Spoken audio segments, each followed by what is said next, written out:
So it is possible and it is doable to create images that are going to always very consistently look great or have the timeless appeal to them, no matter what genre that you're in. Let's get into it.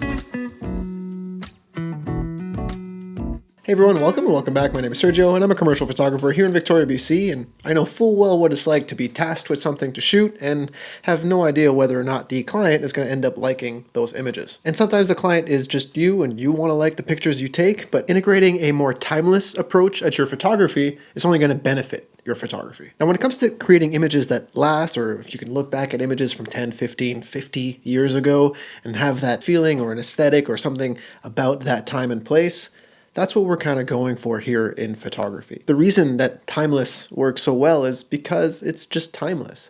I know that people love jumping on trends, and it's sure important to jump on trends and get better at understanding, what works and what doesn't work and why it works and how to use some things sometimes. As with anything that has a very unique and specific look, it gets tiring very quickly. So having that timeless look to some of the images in your portfolio, or even just the images you like to create with your friends and stuff, being able to create something that's timeless like that will only benefit your photography.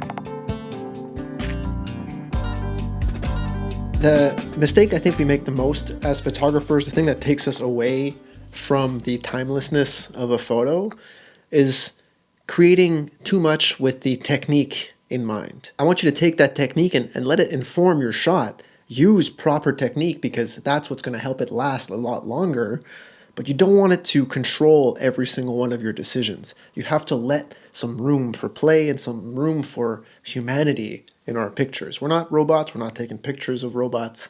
You want to have a little bit of that human touch in your images, something that can, transcend time. I'm not telling you to just go out and take the world's worst photo on purpose, but I want you to have those techniques so ingrained, so in the back of your mind that you're not actually thinking of them when it comes to shooting.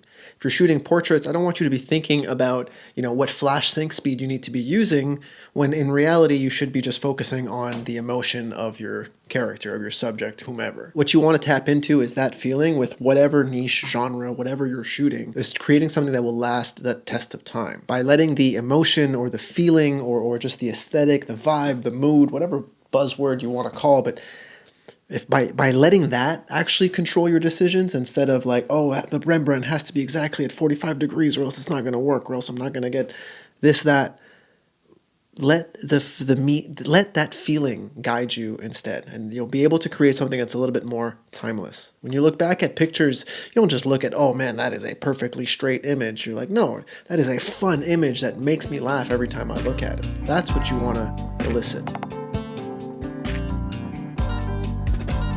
Next, one of the easiest things that we fall into as photographers is that we don't do our homework. I got into photography because I hated school and I didn't really enjoy that rigidness of school.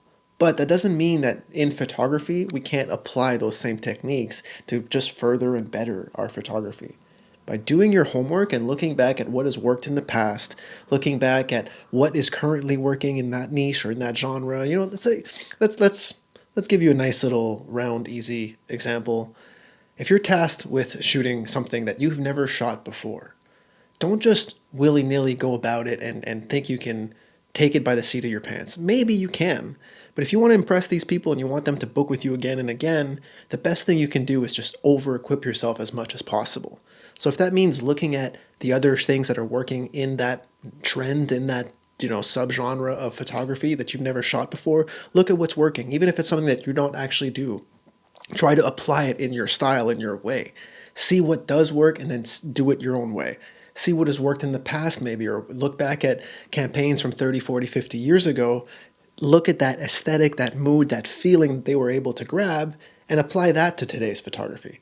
That's how you properly steal like an artist. It's just by doing your homework and understanding what works and how to apply your own personal style, way of doing things to that same concept or to that same feeling or to that same emotion.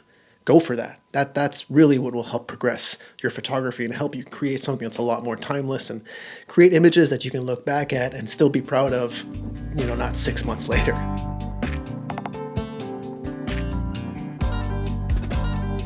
When we look back, at images, what is the most important, what things that transcend time the most are the stories that go along with them.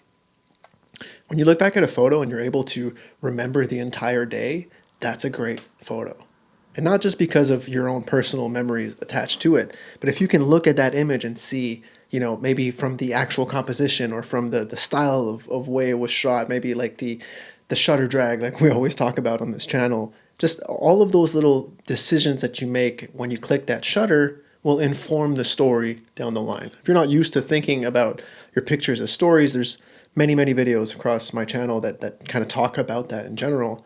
But focusing on the story will help create something that's timeless, because we are still reading and thinking and talking about stories that happened thousands and thousands of years ago. Because as humans, we are story driven. We are a community driven folk. And the more we can tap into that and put that into our images, the better we will be and the better other people will think we are with cameras in our hands.